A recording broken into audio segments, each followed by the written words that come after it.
نعم عبد العزيز. بسم الله الحمد لله والصلاة والسلام على رسول الله وعلى آله وصحبه ومن والاه. أقسام نائب الفاعل. قال ابن أجروم رحمه الله تعالى: وهو على قسمين: ظاهر ومضمر. فالظاهر نحو قولك ضرب زيد ويضرب زيد وأكرم عمرو ويكرم عمرو. والمضمر 12 نحو قولك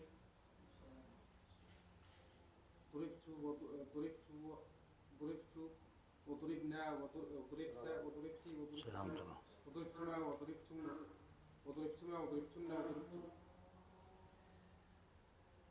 وضرب وضربوا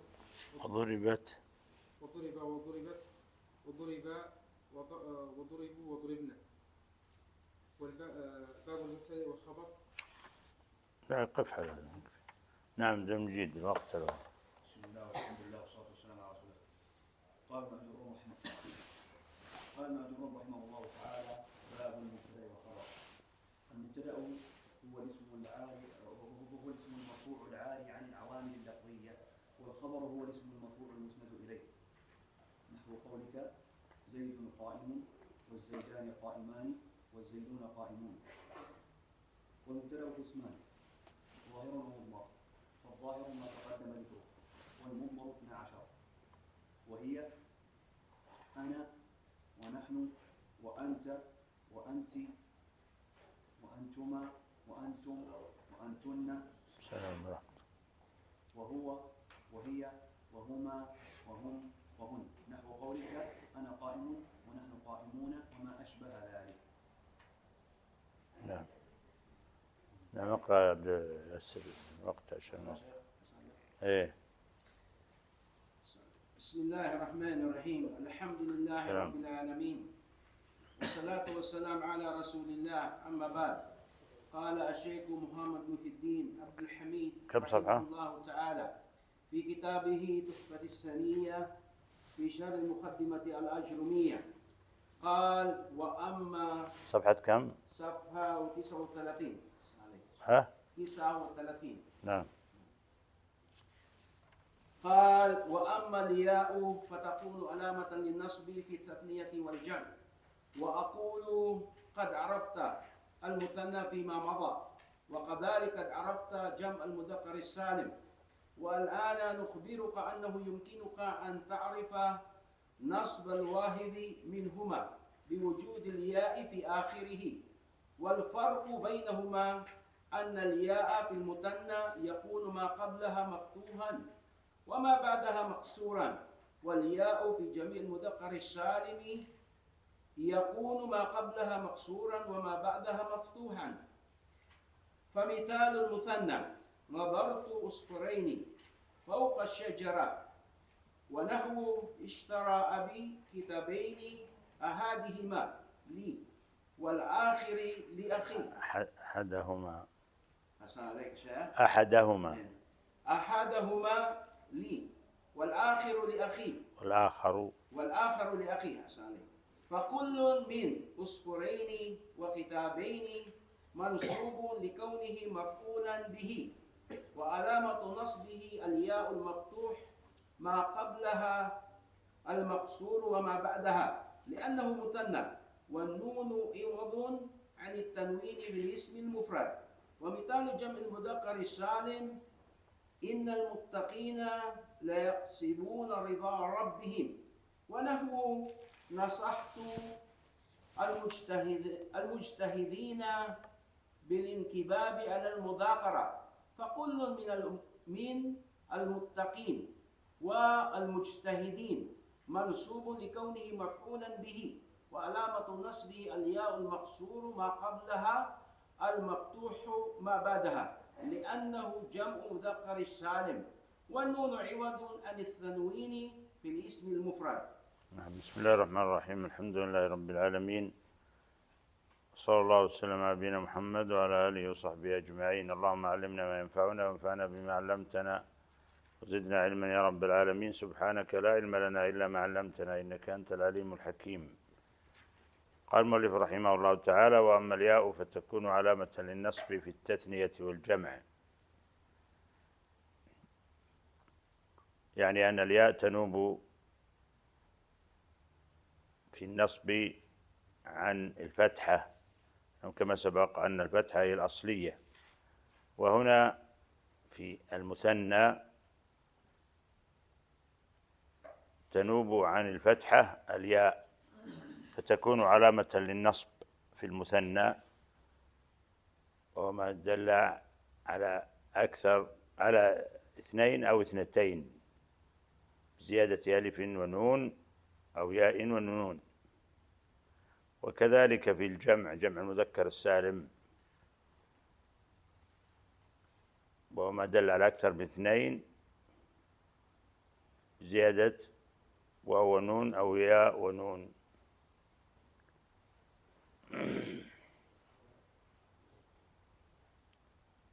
فكذلك جمع المذكر السالم ينصب بإيش؟ بالياء نيابة عن الفتحة. وذكر الشارح هنا الفرق بين المثنى والجمع المذكر السالم، بأن الياء في المثنى يكون ما قبلها مفتوحا وما بعدها مكسورا. تقول مثلا اشتريت كتابين، ما قبل الياء مفتوح كتابين، وما بعدها النون مكسورة. أما جمع المذكر السالم جمع فيكون الياء ما قبلها ايش؟ مكسورا، وما بعدها مفتوحا، عكسها تماما. نعم. تقول كما مثل هنا الشارح: إن المتقين تقين في ظلال وعيون. تقول سلمت على وأكرمت المجتهدين، وهكذا. فهذا نيابة الياء عن الفتحة في موضعين: في المثنى وفي جمع المذكر السالم تنوب الياء عن الفتحة. واضح؟ نعم. في سؤال؟ نعم. نذهب التطبيق.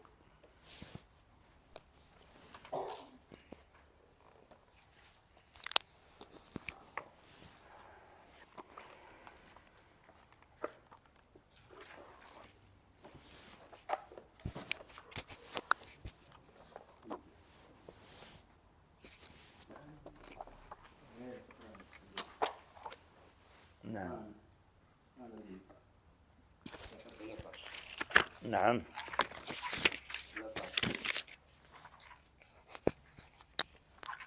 تفضل. بسم الله والصلاة والسلام على رسول الله وعلى آله وصحبه ومن والاه. وكان البيت مرتفعا من الأرض كالرابية، تأتيه السيول فتأخذ عن يمينه وعن شماله، فكانت كذلك حتى مرت بهم رفقة من جرهم أو أهل بيت من جرهم مقبلين من طريق كداء، فنزلوا في أسفل مكة، فرأوا طائرا عائفا، فقالوا إن هذا الطير لا يدور على ماء، لعهدنا بهذا الوادي وما فيه ماء. فأرسلوا جريا أو جريين فإذا هم بالماء، فرجعوا فأخبروهم بالماء فأقبلوا. أم إسماعيل عند الماء، فقالوا أتأذنين لنا أن ننزل عندك؟ قالت نعم، ولكن لا حق لكم في الماء عندنا. قالوا نعم. قال النبي صلى الله عليه وسلم: فألفى ذلك أم إسماعيل وهي تحب الأنس، فنزلوا وأرسلوا إلى أهليهم فنزلوا معهم، حتى إذا كان بها أهل أبيات منهم وشب الغلام وتعلم العربية منهم وأنفسهم وأعجبهم حين شب، فلما أدرك زوجوه امرأة منهم. حسبك. نعم. وقفنا وين؟ قلت 9. قلت وما بره. قلت وما بره. وما بره. صفحة 9.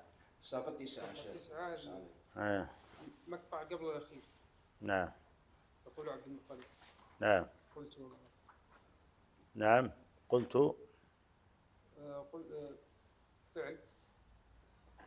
نعم. فعل أمر. أمر. إيش؟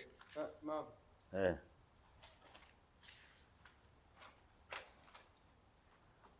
طيب كيف عرفت انه فعل؟ يقبل قد قلت.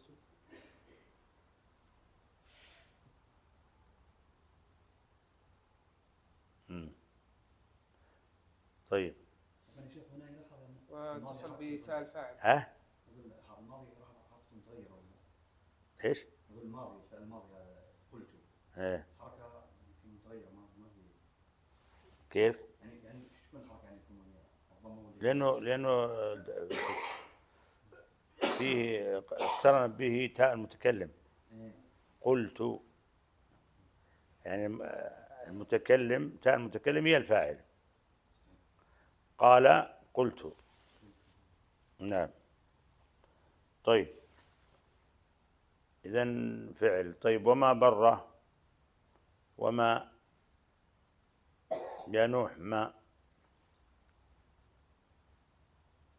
وما بره.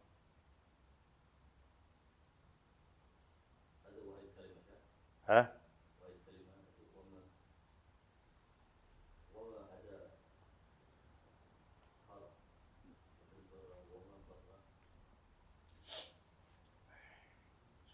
يسأل يقول ما ولا برا كلها؟ ما لحالها ولا؟ لا ما. ها؟ ايوه ما. ما هي ماء هذه؟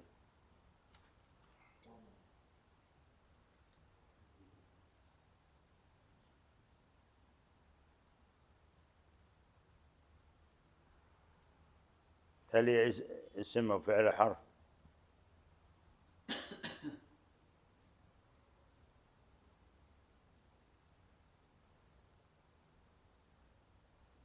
ايوه يا محمد.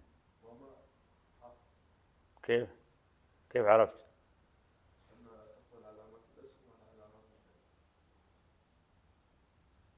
ما تقبل علامة الاسم ولا علامة الفعل. ممكن ضمائر شو اسمه 18. أي ضمائر؟ من المضمر. إيه هي ضمير. إيه ضمير. تأتي ضمير بس هنا ليست ضميرا. يعني هذا السياق ليس ضميرا. سياق السؤال. ها.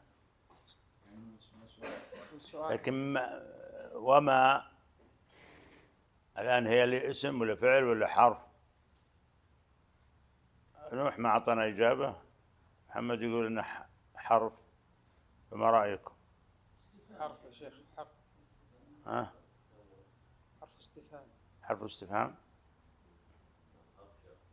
ها؟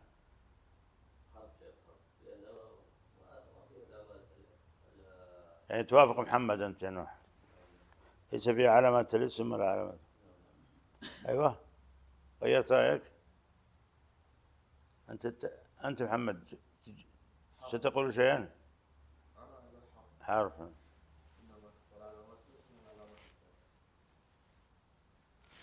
ما عبد المجيد ما رأيك؟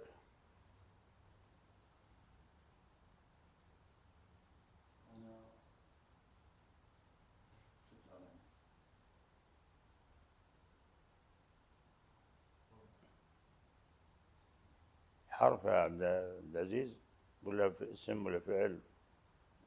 شوف اللي قدام حرف. طيب استفهامية يعني.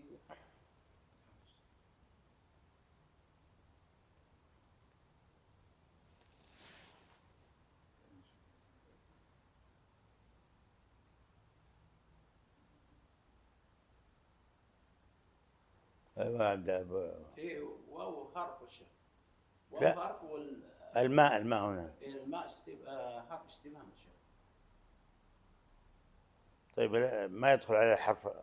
ما تقول فيما ومما؟ مما هذه شيخ في شو اسمه، هذه ماء المصدرية. ماء المصدرية اللي هي الذي بمعنى الذي.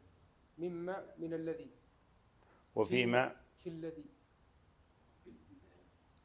لكن أو أن تكون فيما مستقلة يعني. يعني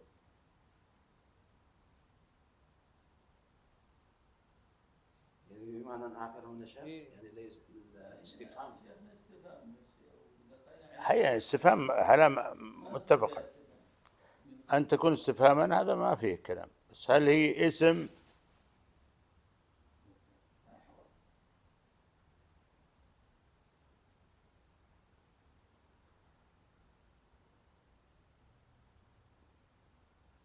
هل استفهامية مما؟ لا، مما من هي الاستفهامية. من استفهامية. إيه من اللي بعدها ما، هذه ما هي من مما متصلة. إيه من ما م- وفيما. قالوا فيما كنتم، قالوا كنا مستضعفين. لما تكون مركبة تختلف عن هذا التركيب، هذا علاقة. افصل التركيب هذا. أليس لما تقول مما يتكون هذا استفهام؟ استفهام. طيب إذا جبت حرف جر قبله، وإذا قلت كما في التنزيل فيما كنتم، في ما كنتم، استفهام.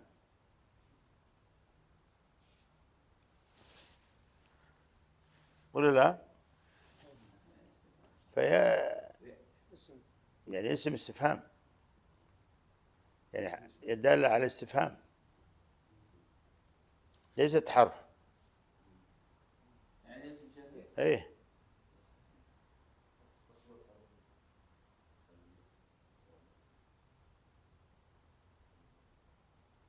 ألا يدخل عليه حرف الجر؟ تقول من ما وفيما.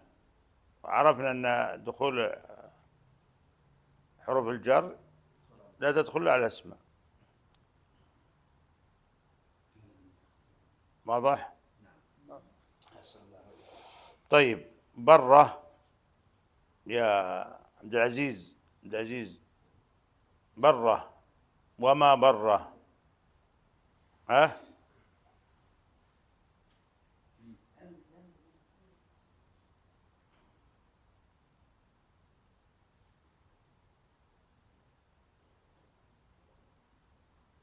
اسم ولا فعل ولا حرف؟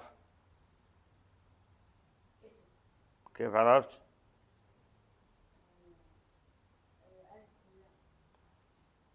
كيف؟ البرة. نعم.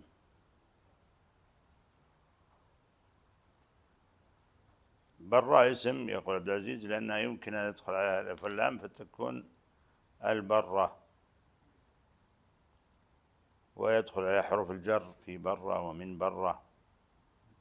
الشيخ مو هذا اسم علم، يعني علم على مكان، ما مثلا تكون الدلالة فيه أنها علم لمكان، ما يصح مثلا دخول الألف واللام عليه. حتى لو كان علم يمكن يكون علم ويعرف. مثلا لو أقول زمزم اسم، لو أقول مثلا أبي أسبب عليها أنها اسم، أقول وش السبب؟ أقول أنها تقبل مثلا الألف واللام. هو يقبل الألف واللام ويقبل حروف الجر. يعني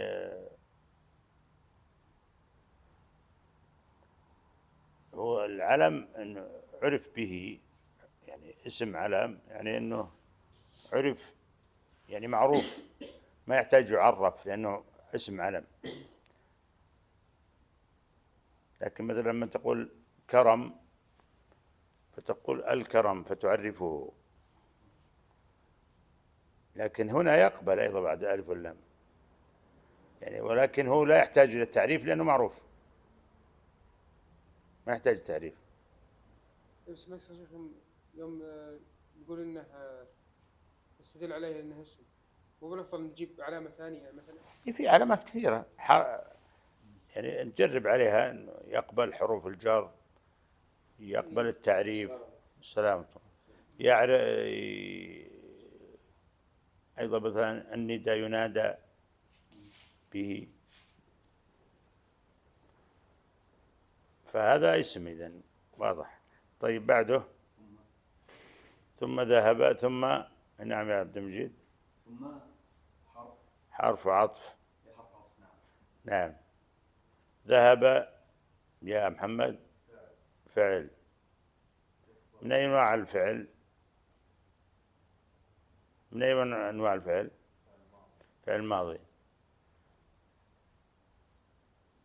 عني عبد العزيز حرف عن حرف. عن حرف جر. أي نعم. والياء ضمير يا متكلم في محل جر. في محل جر حرف الجر. طيب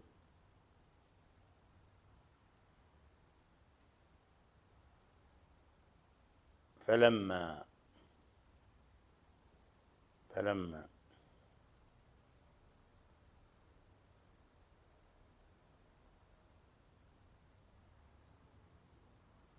لما أيوة.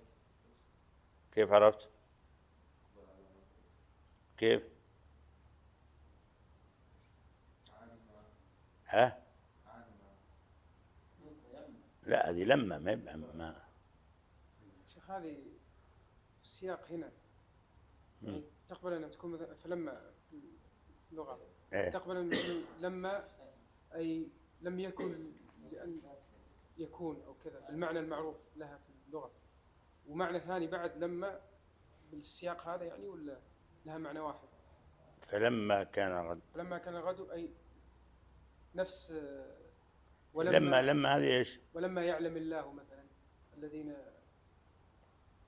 ولما يعلم الله الذين جاهدوا يعلم الصابرين، يعني نفس السياق بالمعنى اللي في شلون يعني؟ يعني مثلا فلما كان الغد في أي سياق معناها نفس السياق اللي في الآية؟ ما تشي.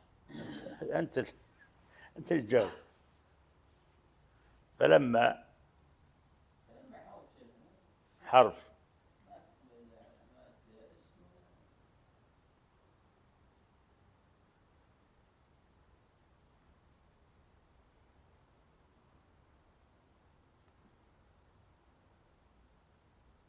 شيخ اسم.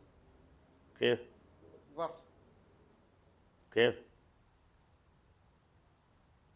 قلت إنه اسم؟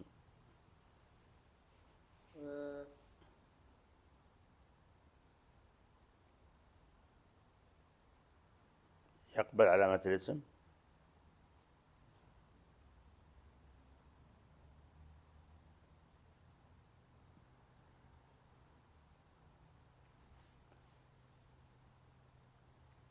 شيخ أنا قصدها على عندما، عندما كان الغد. هل قال عندما هو ولا قال لما؟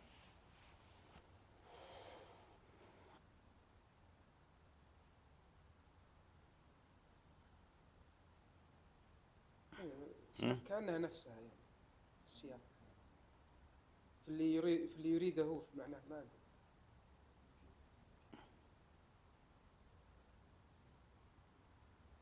طيب ادخل على علامة الاسم شوف.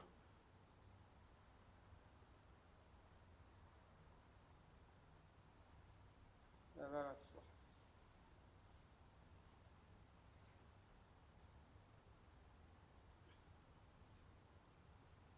قالت الأعراب آمنا قل لم تؤمنوا ولكن قولوا أسلمنا ولما. هذه نفسها يعني هنا. ليش؟ ولما يدخل الإيمان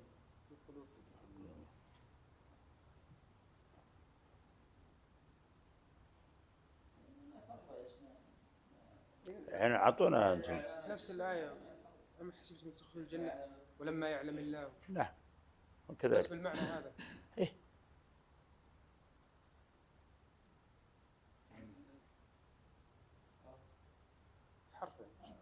حرف خلاص.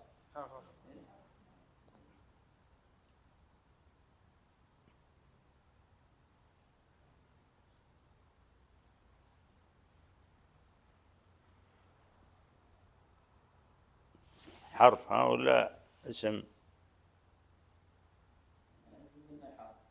حرف لا تقبل علامة الفعل ولا علامة الاسم ولا علامة الفعل.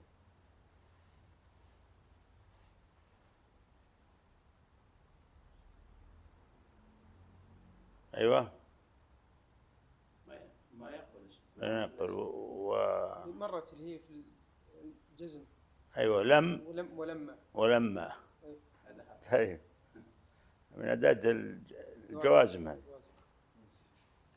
لم ولما ولما. إعرابها هنا يا شيخ يكون يعني أي حرف، أي حرف. حرف يعني جزم. أداة شرطية. لما كان غدا رجعت. أداة شرط. نعم. كان يا عبد المجيد. كان فعل الماضي طبعا، وكان فعل ناس ناقص. نعم كان. طيب الغد. أيوة محمد. دخول الألف واللام. ما إعرابه؟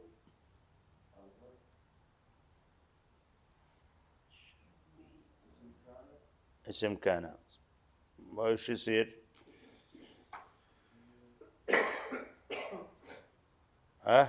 عبد العزيز.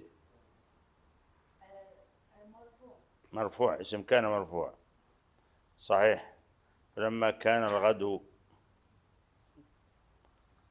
طيب رجعت. أيوة عبد العزيز. جواب الشرط. إيه لا الفعل اسم ولا فعل ولا حرف؟ رجعت فعل ماضي. رجع في الماضي. والتاء فعل ماضي والتاء فاعل والجملة وقع في الجواب. جواب. لما كان غد رجعت. طيب بعد شيخ خبر كان الجملة رجعت. إيه لا رجعت إلى مضجعي تكون كاملة. رجعت إلى مضجعي تكون في محل خبر كان ورجعت لحالها تكون وهي واقعة في جواب الشرط. إيه.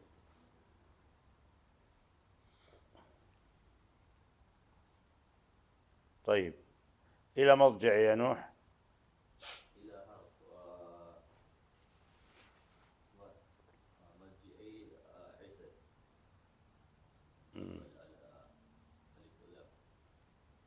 نعم دخول الألف واللام. وش إعرابه؟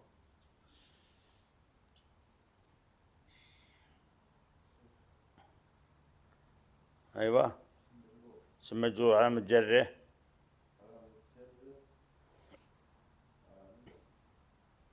ايش يا عبد المجيد؟ إلى مضجعي. إيه كسرة. نعم. والياء يا المتكلم. نعم. فنمت فيه. فنمت يا نوح. فنمت.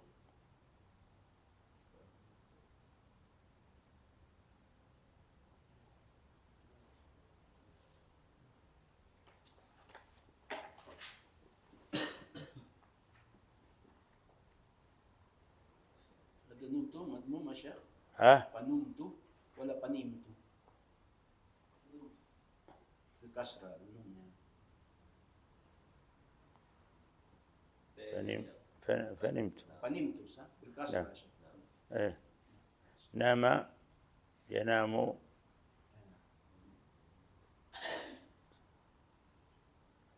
لكن في الأمر يعني نم. لكن في الماضي يتصل به ثاني لأن يكون كسرة شيخ النون صح؟ نمت. أي نعم نمت هكذا. ما أدري والله. ارجع إلى نام.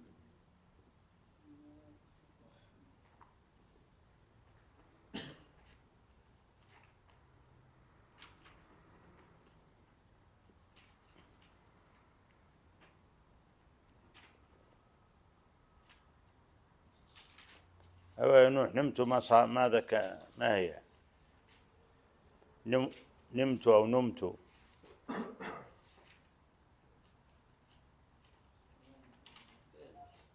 م?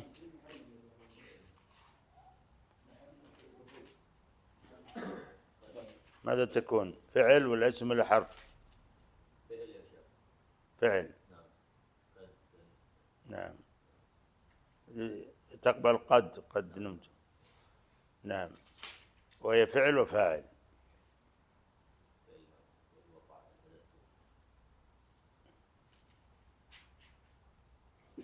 نعم. م? ايش؟ وش فيه؟ فيه. ايه. فيه ماذا تكون؟ عبد المجيد. فيه حرف جر، والضمير يعود على ايش؟ على مرجع يعني. ايوه. ما ذكر الماضي، بس ماذا قال؟ يقول النوم النعاس والرقاد كالنيام بالكسر والاسم النيمة. ايش؟ اسم النوم النيمة ايوه، وش بعد؟ بالكسر، وهو نائم ونؤوم ونومة كهمزة وصرد. نيام ونوم ونيم ونيم ونوام ونيام ونوم. نوم. أو هو اسم جمع أو هو اسم جمع وما له نيمة ليلة بالكسر ببيتها. لا، بيتتها. نيمة ليلة بيتتها. امرأة نؤوم ونائمة نوم، وأنامه نومه. ويا نومان يختص بالنداء، أي كثير النوم. والمنام بس ما ذكر خلاص انتهى الحرف. لا، باقي. كمل. شو كثير النوم والمنامة موضعه. وناومني فنمته. فنمت. ناومني فنمته بالضم غلبته. ونام الخلخال انقطع صوته من امتلاء الساق. والسوق كسدت والريح سكنت والنار همدت والبحر هدأ والثوب أخلق والرجل تواضع لله تعالى والشاة ماتت وإليه سكن واطمأن كاستنام. ونومة كهمزة ونومة كهمزة. وأمير مغفل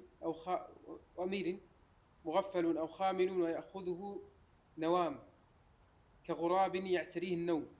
وتناوم أراه من نفسه كذبا كاستنام. وتنوم احتلم وأنامه قتله. والسنة الناس بالفتح. والسنة الناس هشمتهم. وفلانا وجده نائما. والنائمة المنية والحية. والمنامة القطيفة كالنيم بالكسر. والدكان والمستنام كل مطمئن يقف فيه الماء. ومنيم بالضم ونامين موضعان. والنامة قاعة الفرج ونومان نبت. هذا اللي انتهى المادة. إيه؟ بس الشيخ يوم يقول إن ناومني كأنه فنمته يقول غلبته. اي في الضم ولا نمت؟ بس هذا نمته هنا فعل ماضي يا شيخ. اي مثل هذه. مثل لا مضمومة شيخ. ناومني ايش؟ فنمت ولا نمت؟ كسر النون ولا ضمها؟ هذه بالضم بس بالماضي يا شيخ. ايوه نمت هذا مش شو بالماضي؟ يعني هذا اكيد الماضي. اين هو؟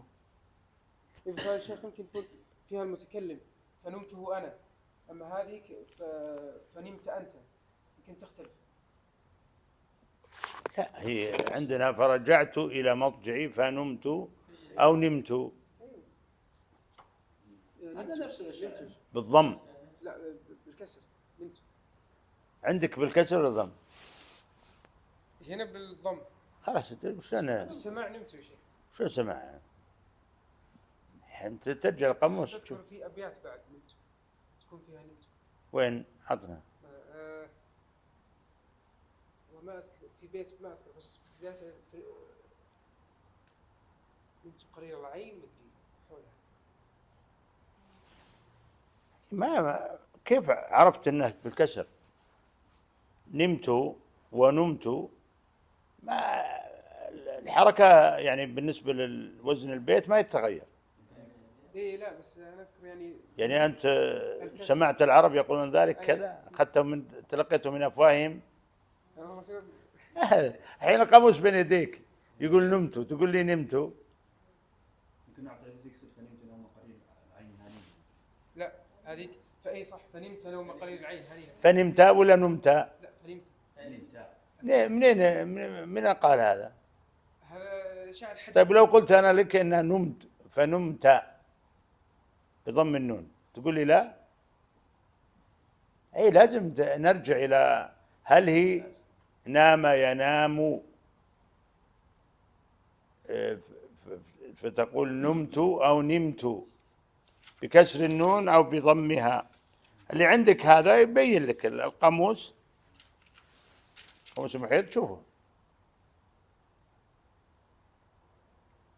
هل هي نمت ولا نمت.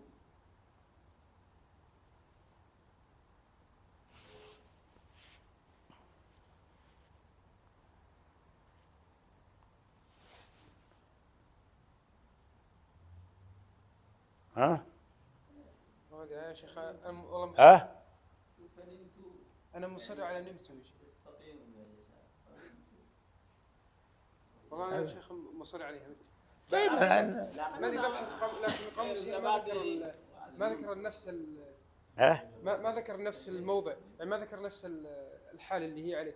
لا عندك الآن نمت هذه شوفها. ناومني فنمته. إيه فنم نوم ولا نيم بكسر النون ولا بضمها؟ بالضم. بالضم خلاص. فنمت لأنه مضموم يعني. خلاص مضموم. هذا دائما سميته ذلك القصر يا شيخ.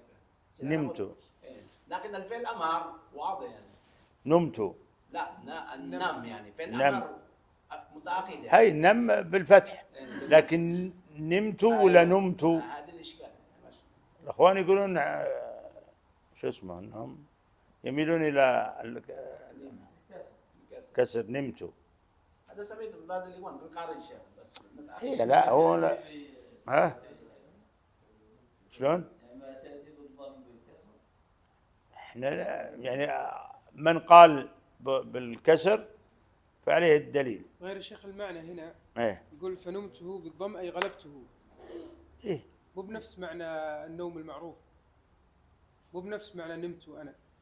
يعني لو قلت نمت مثلا هي في مادة نامة هي. وأصل المادة هنا عندي ترى شيخ بالنوم مو بنامة. ما جاب لي نامة، أنا أدور نامة ما حط نامة.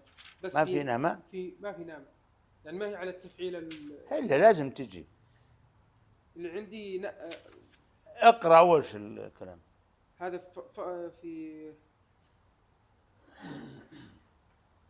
في فصل النون في الميم. إيه نامة. النوم ولا لا؟ إيه مكتوب النوم. نومة أو هي بيجيبها لك في نومة ولا لا؟ النوم. النوم. قرأت النوم. نوم.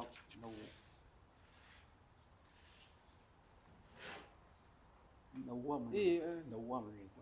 كتب النوم. إيه أول ما بدأ في المادة وش؟ أول ما بدأ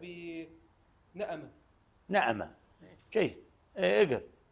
نأمة كضرب ومنع. إيه نئيما. إيه أن. إيه. أو هو كالزحير أو صوت خفي أو ضعيف. والنئيم صوت القوس والأسد والظبي. والنأمة النغمة. والصوت وأسكت الله تعالى نأمته ويقال نامته مشددة أي أماته. انتتم فلان بقول السوء أي انفجر بالقول القبيح، كأنه افتعل من نتم. بعدها كلمة ثانية نثم. لا نوم يا عبد العزيز، نوم لا في النوم ما حط نوم، ما حط وش حط؟ وش أول شيء؟ النوم اقر. النوم النعاس أو القاط كالنيام أيه. بالكسر، والاسم النيمة بالكسر، وهو نائم ونؤوم. النيمة. إيه النيمة هذا اسمه، والاسم النيمة بالكسر، وهو نائم ونؤوم ونومة كهمزة وصرد. نيام ونوم ونيم نيام ونوم ونيم ونيم ونيم ونوام ونيام ونوم كقوم أو هو اسم جمع، وما له نيمة ليلة بالكسر بيتتها. وامرأة نؤوم ونائمة نوم، وأنامه نومه. ويا نومان يختص بالنداء كثير النوم، والمنام والمنامة موضعه. ونومني فنمته بالضم غلبته. ونام الخلخال بالضم. نمته بالضم يعني يكفي هذا.